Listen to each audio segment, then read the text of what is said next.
अभी हम साहेबगंज थाना क्षेत्र के सहदुलेपुर गांव में मौजूद हुआ। पीछे जो घर देख रहे हैं घर रामबाबू राम की है।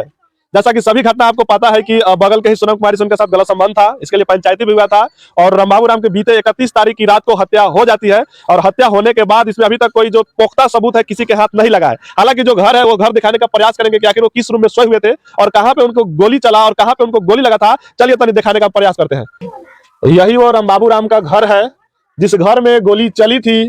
गोली भी चली जब उनकी पत्नी पहुंची वहां पे कि आखिर ये आवाज है तो है कैसा, तो उनके जो शरीर है उनका शरीर पर जाकर उठन गया, गिर गया। और जो बगल में झांक के देखी तो किसी को भागते हुए देखी, लेकिन पहचान नहीं हो पाया कि आखिर वो कौन थी। तनी आगे आइएगा, आगे दिखाने का प्रयास करते हैं कि यही वो रूम है जिस रूम में रामबाबू राम सोए हुए थे। दरवाजा खटखटाया। हाँ।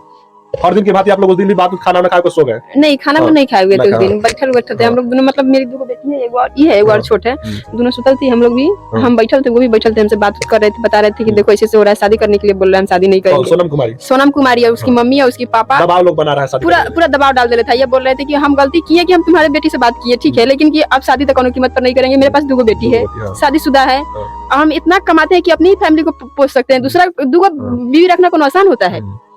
यही सब बात बताया तो गाड़ी उली देने लगी। उसकी बहन है जो अभी चंद्रकला घर में है, वो गाला गलौज करने लगी, बोली कि शादी न करवा तो जान से जय बना, तारा बहन से शादी करा। बड़ी बहन? हाँ, अभी भी घर में है। आप लोग उससे बयान नहीं लिए? मान लिया है, लेकिन वो नहीं थी, उसकी वृद्ध कोई नानी थी, घर में है, वो नहीं निकली है। आगे बोलिए। तो वही सब बात हमसे बता रहे थे, ठीक है। तो हम मसला ही में लगा हुआ था, बोले कि अच्छा छोड़िए सब बात, बाद में देखा जाएगा, जो होगा सो आप खा लीजिए, सोइए। तो बोले कि खाना ले आओ, तो हम कहे कि ठीक है ले आते हैं। उतना ही में कोई केवाड़ी खटखटाता है, ठीक है, तो हम बोलते हैं कि हम तो निकल ही रहे, खाना लगी, हम ही खोलते हैं। तो नहीं, तुम बैठो, हम खोलते हैं, तुम अभी बैठो, हम खोल के देखते हैं कौन है, कितना रात को कौन है खटखटा केवाड़ी, तुम कहा जाएगी, हम जाएंगे। तो वो निकले, केवाड़ी खोले ना, केवाड़ी खोले तो मुड़ी निकाल के देखे तो बोल रहे हैं कि कोई दिख नहीं रहा है। उतना ही हाँ, कोई दिख नहीं रहा है, केवाड़ी कौन खटखटाया है। ऐसे भी हम लोग जानवे करते हैं, पति पत्नी के बीच तो हंसी मजाक चलता ही रहता है। तो हम उनको मजाक में कुछ बोल दिए, ठीक है, तो बोले कि हाँ तुमको तो मजाक ही दिखाई देता है। तो बोले कि कोई दिख नहीं रहा है, इतना ही बोल ही रहे थे कि कोई दिख नहीं रहा है कि उनको गोली लग गया। तो हम बोले कि बस इतना ही बोले, इससे आगे कुछ आगे बढ़ के देखिए ना। तो हम उधर के बोले कि आगे बढ़ के देखिए, तो गोदी में ही गिर गया, मेरे गोद में गिर गया। तो हम रोने लगे, चिल्लाने लगे, बोलने लगे दीदी को कि दीदी ऐसे ऐसे हो गया, चिल्लाने लगे। सुधीर उधर के लोग निकले बाहर आए तो देखे, तो हम अब उस समय मेरा इतना होश नहीं ना था कि हम बाहर निकले, मेरा तो दुनिया उजड़ गया। मिनटों सेकंड नहीं लगा, दुनिया उजड़ गई। कोई भाग रहा है, हाँ नहीं, उनको छोड़ के कैसे बाहर निकल सकते थे। अच्छा, जिस दिन से रामबाबू राम की हत्या हुई है, सोनम कुमारी पूरा उसी दिन रात को ही फरार हो गई। रात को ही फरार है? हाँ, उसी दिन जब हल्ला हो गया, उसके बाद पूरा फैमिली फरार हो गई। उसकी वो बहन है चंद्रकला और उसकी नानी है बैठल।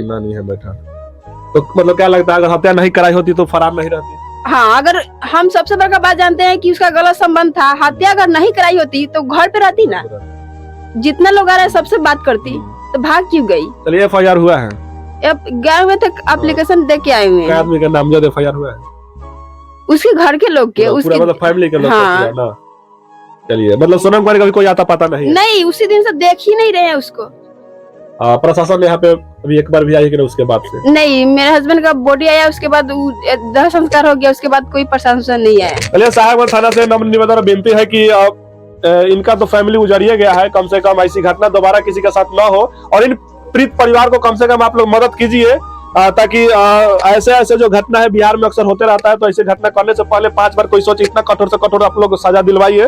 हालांकि कुछ है, वीडियो बने रहिएगा। पुलिस प्रशासन का काम है अपने तह तक पहुंचकर कभी ना कभी सच्चाई निकालिए कि आखिर क्या कुछ हुआ था।